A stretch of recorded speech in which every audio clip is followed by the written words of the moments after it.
సుబ్రహ్మణ్యం గారు, తుంటి నొప్పి నివారణకు యోగాలో ఉన్న పరిష్కార మార్గాలేమిటో వివరిస్తారండి? యోగాలో మండలాసనం, ఏకహస్త ఉత్తాన రాజకపోతాసనం చాలా బాగా ఉపయోగపడుతుంది. వీటిని నిపుణుల పర్యవేక్షణలో నేర్చుకుని రోజు సాధన చేస్తున్నట్లయితే తుంటి నొప్పి ఎలాంటిదైనా సరే తగ్గి తీరుతుంది. మండలాసనం. ఈ ఆసనం సాధన చెయ్యటానికి ముందుగా పద్మాసనం లేదా సుఖాసనంలో సౌకర్యవంతంగా కూర్చోవాలి. ఇప్పుడు కాళ్ళు రెండింటినీ ముందుకు చాచి చేతులు రెండింటినీ జోడించి రెండు కాళ్ల పాదాల వైపు తీసుకుని వస్తూ సవ్య దిశగా తిప్పాలి.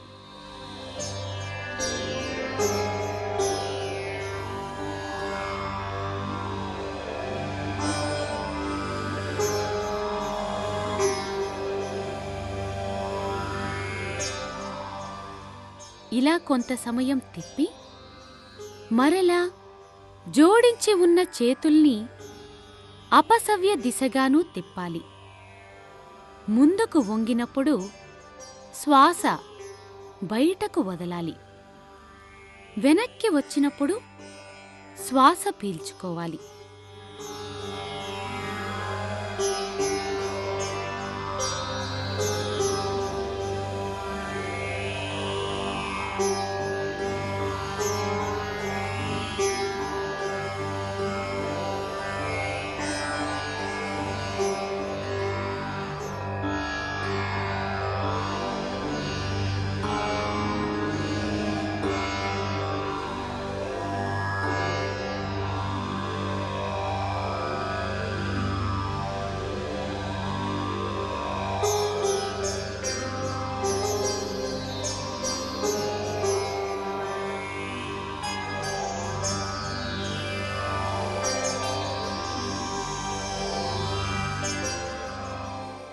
ఇలా రోజూ ఈ ఆసనం 5 నుంచి 10 నిమిషాల పాటు సాధన చేయవచ్చు. ఇలా 2 దిశలా చేయగలిగినంత సమయం చేసి తిరిగి యథాస్థానానికి రావాలి. రెండవ ప్రక్రియ ఏకహస్త ఉత్తాన రాజకపోతాసనం. ఈ ఆసనం సాధన చేయటానికి ముందుగా పద్మాసనం లేదా సుఖాసనంలో సౌకర్యవంతంగా కూర్చోవాలి.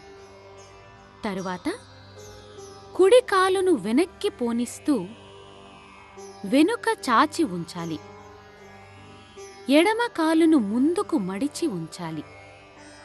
ఇప్పుడు కుడి కాలును మడిచి పాదాన్ని పైకెత్తుతూ ఎడమ చేత్తో బొటన వేలును పట్టుకొని తలను పాదానికి ఆంచి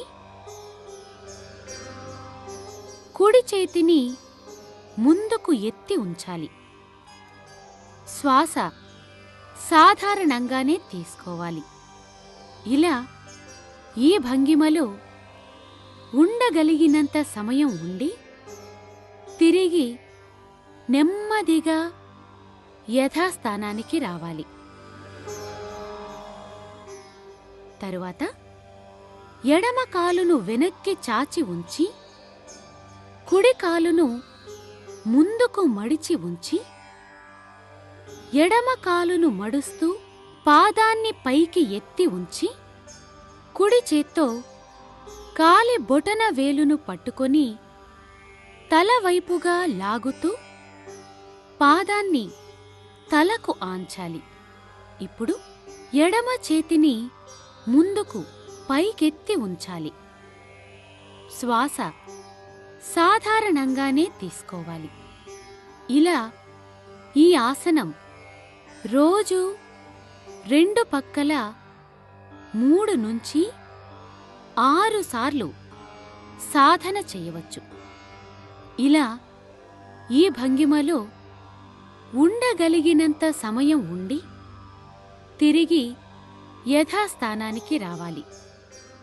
ఈ విధంగా మండలాసనం, ఏకహస్త ఉత్తాన రాజకపోతాసనం సాధన చేయటం ద్వారా వెన్నెముక ఉత్తేజితమై తుంటి భాగంలోని మృత కణాలు జీవకణాలై రక్త ప్రసరణ సక్రమంగా జరిగి తుంటి నొప్పి నివారించబడుతుంది.